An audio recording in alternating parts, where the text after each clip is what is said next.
A very good morning to you, ladies and gentlemen.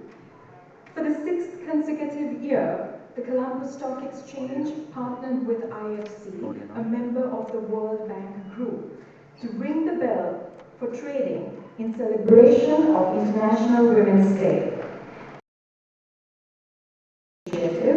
Ring the Bell encourages the private sector to expand opportunities for women as leaders, employees, entrepreneurs, and consumers to promote sustainable development. Considering limitations brought about by the COVID-19 pandemic with regards to hosting public gatherings, the event today is live streamed through CSE and IFC social media platforms, and we welcome our online audience this morning and thank you for joining us. I now have the pleasure of inviting the chairman of the Colombo Stock Exchange, Mr. Brunei Fernando, to deliver the welcome remarks of the ceremony.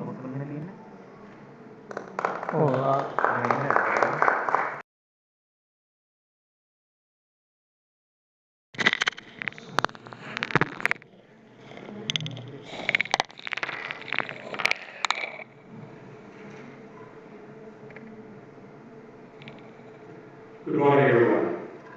Your Excellency David Holly, Australian High Commissioner to Sri Lanka, Ms. Kasturi Chandra, Executive Director and Group CEO of AMS Holdings, Sarah Twig, Program Manager of Women in Work at the IFC, Mr.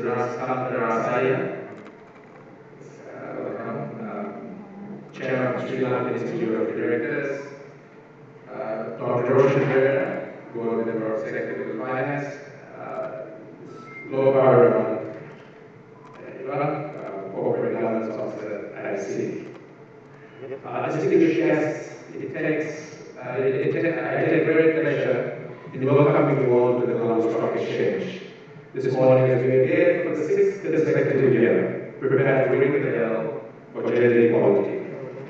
The Colombo Stock Exchange joined on this initiative starting in 2016 as one of the initial stock exchanges. And we use this as a platform to convene business leaders, investors, government officials, civil society, and other key partners at the country level to highlight the growing business, economic case for gender equality. We are pleased to join all of our partners here today. The event this year takes largely a virtual form, given the current events, and we hope that does not take away from the message and the agenda that we are working towards here. CSC was keen to continue the momentum and use the bell ringing ceremony as a call to action. We strongly believe that the greater participation of women in our workforce, our economy, and capital markets can make a positive impact to society and our country at large. As we recover from the pandemic, we encourage corporates to capitalize on the skills of women in the workforce today to spur on our recovery. Overcoming the gender gap is a moral and economic imperative. The event today is used as a call to action, as I mentioned, for businesses to advance women's empowerment and gender equality. And we are pleased to join over 200 global exchanges in this initiative this year. These global bell rings aim to bring attention to the pivotal role the private sector can play in advancing gender equality to achieve the Sustainable Development Goals and raise awareness about women's empowerment principles.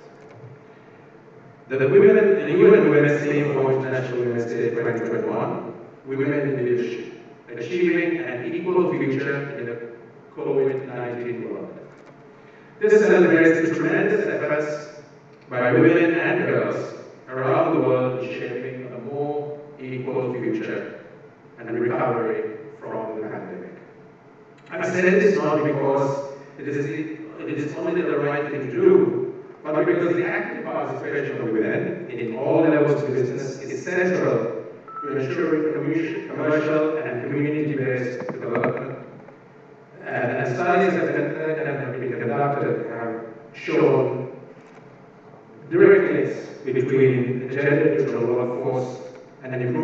productivity, efficiency, and economic benefit. Gender equality makes a remarkable impact in organizations today, whether it is through diversity in boardrooms or in creating equal opportunities for employment. And at the CSC, we strongly believe that gender equality is essential for high-performing, talent-led organizations. We believe that enabling the potential of women is central to ensuring sustainable and inclusive development, both in businesses and the community, and in particular, since we are a focal point of 300 of the largest companies that are listed on this stock exchange. Closing this gender gap and having successful inclusion of women in all walks of life and that would translate into a productive economy. Better outcomes for future generations, and importantly, higher representation in the room for decision-making and policy choices is something we aspire to find ourselves and also aspire to push within the listed company universe at the stock exchange. Through our policies, practices, and initiatives, we remain committed to creating an environment for women to rise to their potential, both in the workplace and community. We would therefore like to pledge our continued support to ensure gender equality and the full participation of women at all levels of society. I urge all organizations and capital market stakeholders to enhance and capitalize on the leadership skills of women in the workforce today and embrace the promise of our young women aspiring to be the leaders of tomorrow. Thank you all again for being here, and I look forward to our bell ringing, which personally is one of my favorite bell ringing ceremonies every year, given the cause that this aspires to propagate, and I wish you all a very good morning. Thank you.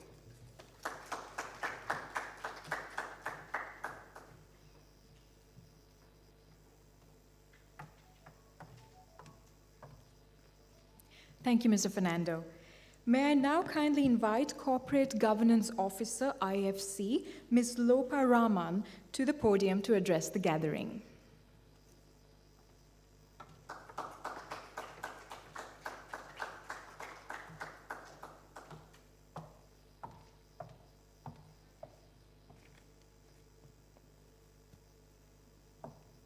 Well, good morning, ladies and gentlemen. It is a pleasure for me to be here today to celebrate International Women's Day with all of you. It's been an absolute honor for me to organize these events for the last 6 years together with our partners, Colombo Stock Exchange, UN Women, UN Global Compact, Sri Lanka Institute of Directors, and of course, the Government of Australia under IFC DFAT, Women in Work program. This year, we have seen a significant surge in the number of stock exchanges that are participating in ringing the bell for gender equality, from 30 stock exchanges back in 2016 to over 100 in 2021. It shows the power of our unified voice and support from partners and stock exchanges across the world towards this cause. At IFC, gender is a priority for us. It is aligned with our mission to drive sustainable and inclusive private sector-led investment in developing countries, creating markets and opportunities for all, which is why externally IFC mainstreams gender considerations into its own investment due diligence process and delivers dedicated advisory services to clients to help close gender gaps. Internally as well, gender balance is a priority in staff selection and recruitment. As of December 2020, pretty much half of IFC's own nominee directors appointed to boards of client companies were women. This means that we have reached gender parity in director nominations ahead of IFC's 2030 corporate target. Gender is a priority for us at IFC because we strongly believe that closing socioeconomic gaps between men and women help drive business and economic growth, improving the lives of families and communities. Our research points out that correcting gender imbalances could lead to important economic, environmental, social, and governance gains in emerging and frontier markets, an important aspect in achieving inclusive and sustainable growth. In Sri Lanka, we have been extremely fortunate to have the Colombo Stock Exchange as an extremely supportive partner in our own research on women on boards in the country. Our first analysis in 2018 showed that 8.2% of listed company board directors were women. This was lower than the neighboring countries and also well below global average of 17%. But despite unprecedented challenges of COVID-19 pandemic, our research indicates a positive trend in the number of female directors on boards in Sri Lanka. The latest 2021 data suggests that women now comprise 9.5%, which is equivalent to almost a 30% increase over the last 3 years.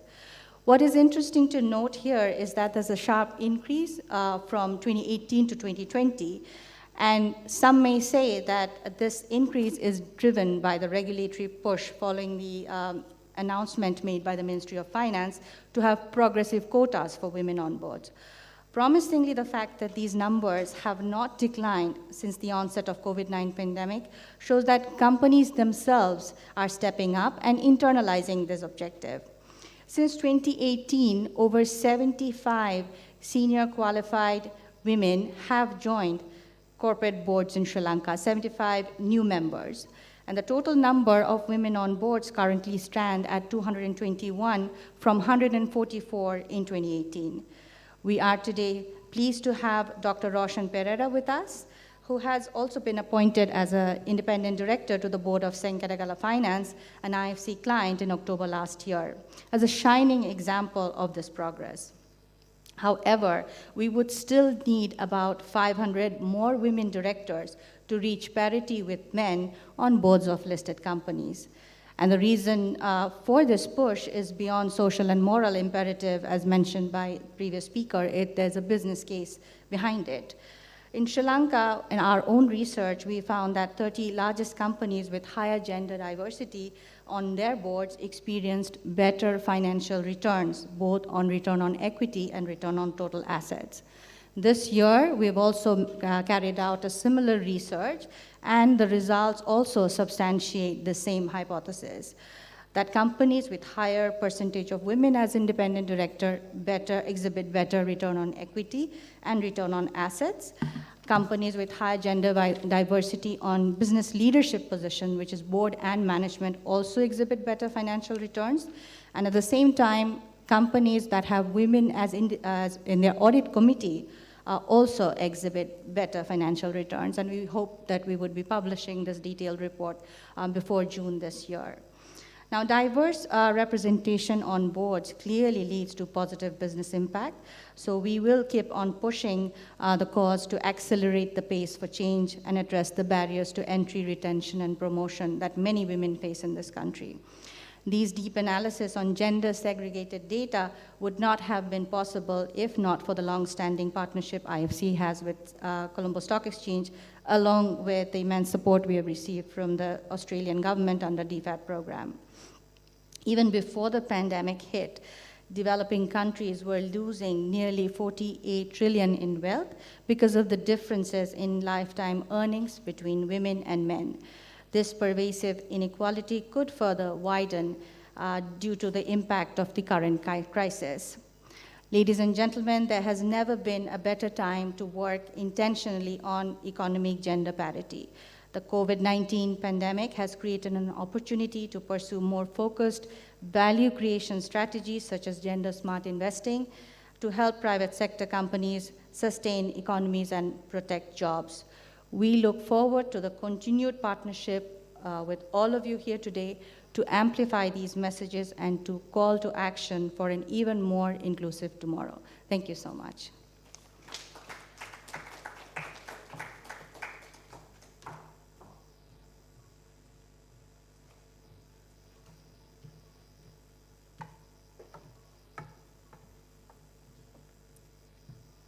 Thank you, Ms. Raman.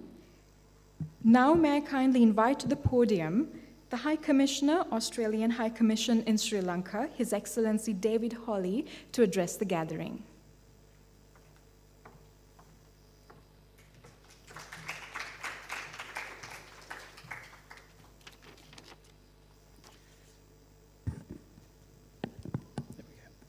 Mr. Fernando, Mr. Rizaya, Ms. Chelaraja Wilson, partners from the IFC, ladies and gentlemen, Ayabawan, Vanakkam, Assalamu alaikum and good morning to you all.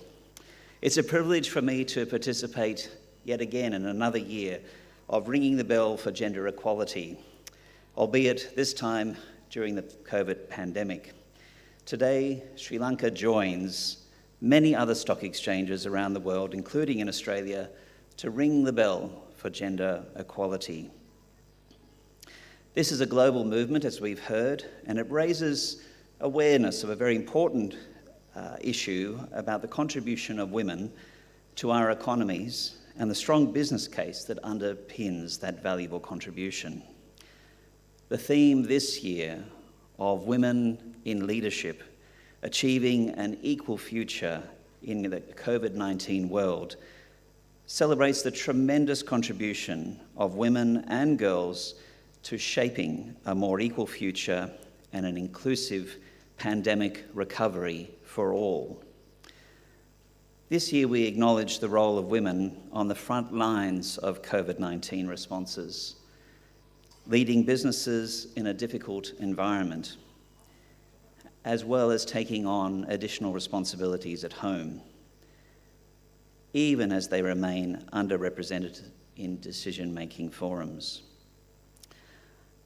It's clear that COVID-19 has exacerbated existing gender inequalities, and in 2021, we are facing the risk of backsliding on hard-won gender equality gains.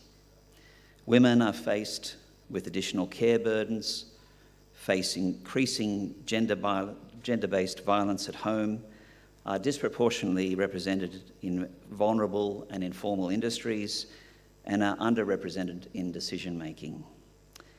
Research by McKinsey & Co indicates that women's jobs are 1.8 times more vulnerable than men's to the impact of COVID-19. Women's leadership has been critical across institutions, organisations and communities. We must respond to this, and we must build back better from the COVID-19 pandemic, not just for women and girls, but for everyone. Greater inclusion is at the forefront of Australia's development assistance, and our business and our trade interests and our advocacy here in Sri Lanka is built upon this. It's a mutual interest in gender equality that really strives and drives this relationship between Sri Lanka and Australia. This allows us to be able to work with you and support you, and we really are very grateful to all the path-leading partners that are here represented today. I would particularly like to mention the partnership we have with the IFC in addressing the impacts of COVID-19 on women here in Sri Lanka, particularly through our program Women in Work. The Women in Work program is based on global evidence that greater diversity is good for business and the economy, and it's yielding results. We support the SheWorks partnership, a coalition of businesses who are committed to advancing gender equality within their organisations. We supported the Central Bank to develop Sri Lanka's first ever national inclusion strategy, paving the way for equitable access to financial products and services for women. We support the Women in Management Awards, an annual event that celebrates the exemplary achievements of women. And as Lopa mentioned, we are supporting initiatives to encourage women to take up board positions in an effort to increase women's private sector participation and leadership within Sri Lanka's leading companies. Our expectation is that Women in Work will continue to support Sri Lanka towards an inclusive recovery from COVID-19. We are all here today to celebrate a shared interest, a push for progress on gender equality, not only because it is the right thing to do, but it is good for business, for the economy, and for all. Thank you for your support.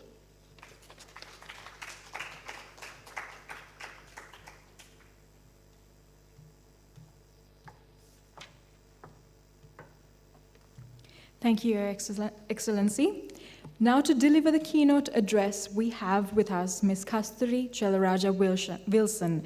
She is the Executive Director and Group CEO of Hemas Holdings PLC. In 2020, she was appointed as the first female group CEO of a public quoted conglomerate in Sri Lanka. I kindly invite Ms. Wilson to deliver the keynote address.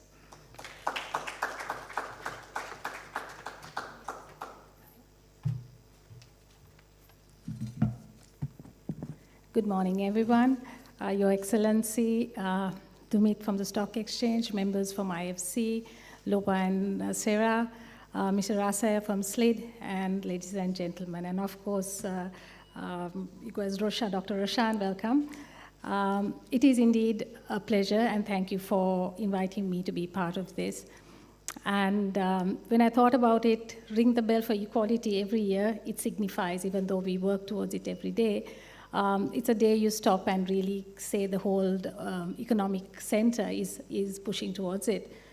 So while I stand here, I really think I stand here today because there were women, brave women, generations before us, who have paved the way for us to hope, paved the way for us to aspire. And my grandmother, when I thought about it, she had education up to grade 8. She was a homemaker, didn't have a voice on politics. She only had a voice on looking after the kids and the menu on the table. Whereas my mom was educated, she had a degree. She worked, she was a singer, she was a sole provider, breadwinner, but she gave us the right to have a qualification. She never pushed us for a career, but she said, qualify for financial independence. Simple as that. She said a woman has to have financial independence, so go and get a qualification. Didn't take away any dreams, maybe because I didn't have a brother, I didn't hear this thing about don't shout like a boy, or don't climb the trees, because those are what bisons do, everything. So I didn't have biases about myself. So in my career, recently there was an article, I saw it last week, Sima Global had done, and they called me an accidental accountant. But leaving that aside, what I really loved was the fact that they captured the leadership essence. Actually, that's the first time an article took away the gender side of it and brought up my leadership qualities and made people see why really I succeeded. So in this context, I'm not going to talk about glass ceilings being shattered. A lot of people have shattered it. You had the first female DIG, and you have the first Air Force pilots. I mean, those are really non-traditional roles. After that, there's nothing about that. But I think I like to talk about 3 messages. First one is your conscious and unconscious biases. Let's not tell women how to talk and lead, because I've gone through life knowing that, being told, Kasturi is too aggressive, she's too straight, she's too much of this and that. Because, look, they have a culture where men find, and it has been a male-dominant culture in the corporate, where they see the women as a feminine homemaker, and it's very uncomfortable for them to look at a woman who is a bit strong at work. So let's take that unconscious bias out. Let's, all of us, including us, take that bias off, saying that just because you're a woman and you're a mom, your performance is not going to be, your focus on performance is not going to be there. So it's on both sides. And on the other side of it, let's not tell the men who show emotion, he's emotional like a woman. Let's be neutral on these biases, take all these out. Second one is the fact that encourage women to be their own unique self in leadership. That's the only way you can be a leader. I took roles of men. Every single time it was a man in a place where it was it was suited for a man, or it has always been a traditional man in an industry which is male dominant. And at that, it was really tough for me to figure out for myself how I should own it. I had a mentor, I had a coach, I adjusted. But over time, you feel that that you kind of forget it and you doubt yourself, so don't. I would encourage you all to keep owning that path, keep remembering, and try to dig deep inside and figure out what your unique self is. Even in this latest transition, I did doubt myself. The third one is, finally, is create a culture of families in organization. We've gone through, women succeed. I've heard that women succeed because they're either having a partner to support them, or you are single. I haven't seen a woman who succeeds when the partner doesn't support. Let's create a culture where organizations encourage co-parenting so that we create a culture where men and women both take responsibility for the parents, for the kids. So with that, I'll leave my message to you all. Let's all of us make equality happen in a COVID-19 world. Let's support women to succeed, and let's make sure that they don't do that in losing the essence of themselves. Let them really hone their essence, and celebrate that. Thank you. Thank you, Ms. Wilson. Now to join her on stage and to proceed to open the market, I kindly invite onto the podium Ms. Sarah Twigg, Program Manager, Women in Work, IFC. His Excellency David Hawley, High Commissioner, Australian High Commission in Sri Lanka. Mr. Rasakantha Rasaya, Chair, Sri Lanka Institute of Directors. Mr. Dumit Fernando, CSE Chairman. Dr. Roshan Pereira, Board Member, Senkadagala.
May I now kindly invite Chairperson of Sri Lanka Institute of Directors, Mr. Rasakantha Rasaya, onto the podium to address the gathering.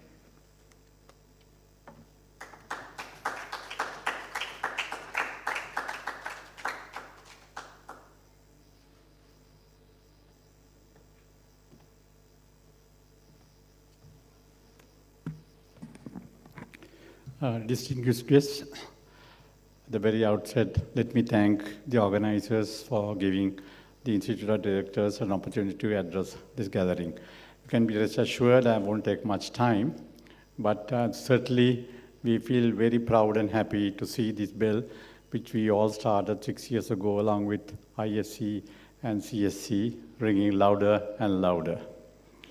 Just a few comments about Sri Lanka Institute of Directors for the benefit of the people who do not know about what we do. We as a body are non-profit oriented. We promote corporate governance amongst the directors, in both in public and private sectors, as well as in government institutions. We conduct very regularly training program for directors, both for seniors, juniors, and also would-be directors. These are well-attended courses and very, very popular. We have 2 courses twice a year, spanning over 8 days in 6 months, and it is well attended, as I said. In addition, we travel out of Colombo outstation and promote corporate governance, and we have in fact been to the south, north, east, and west, and plus, of course, the Central Hills. COVID has come in, and it has hampered us a lot on these promotional activities, and most of these have been somewhat stopped. But not be outdone, we have covered up to some extent by having regular webinars, which is obviously quite popular and well attended. In addition to that, we have various committees which run or which try to focus on certain areas. One of the first committees we formed is the Audit Committee Forum, headed by Suren Rajakarya. Then we have got the Independent Directors Forum, headed by our own Deputy Senior Vice Chairman, Mr. Faisal Sali. And also we are just joined hand with the Company Secretaries, Corporate Company Secretaries Association, to have various sessions, because we found the corporate secretaries of companies are a very vital stepping stone for access to directors. In the same way, in our programs, we have sections for company secretaries, legal, corporate structure, and so on, which also we thought would be useful for them. And last but not least, and the ever-rising one, is the Women's Directors Forum, headed by our Vice Chairperson, Arushi Nanayakara. It certainly has gathered tremendous momentum, and it is gathering more and more momentum with events like this also taking place to support us. We had a few seminars in the last couple of years, which was extremely popular, very well attended, and now we are moving into the next stage of making some provision for training women's directors. So that we are going to launch this month, and hopefully in the coming 2-3 months, we'll be having a regular training program exclusively for women. And also I must say that we have the, sorry, I slipped my, in addition, we are also having regular programs for women. And also I must say what our institute directors, one of our council members has been our own Kasturi. So we are indeed very proud that she is with us. And finally, we have been working behind the scenes to promote women directors in companies, and we have worked very closely with CSC and the Ministry of Finance, and to some extent, we have succeeded in making a sort of a form of compulsion for a minimum number of directors in the board. In time to come, there will be certainly a proportion or a quota reserved for women. With that short note, I wish to say thank you.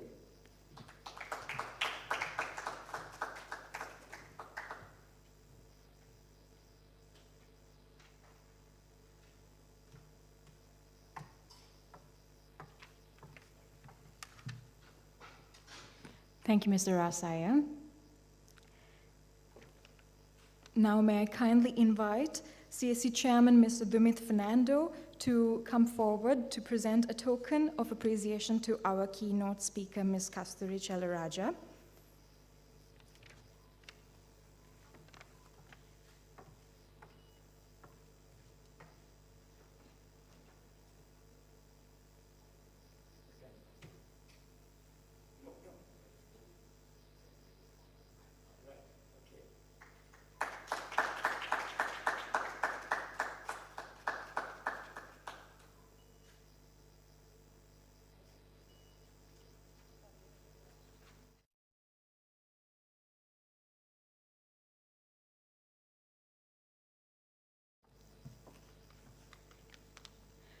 That ends this morning's proceedings.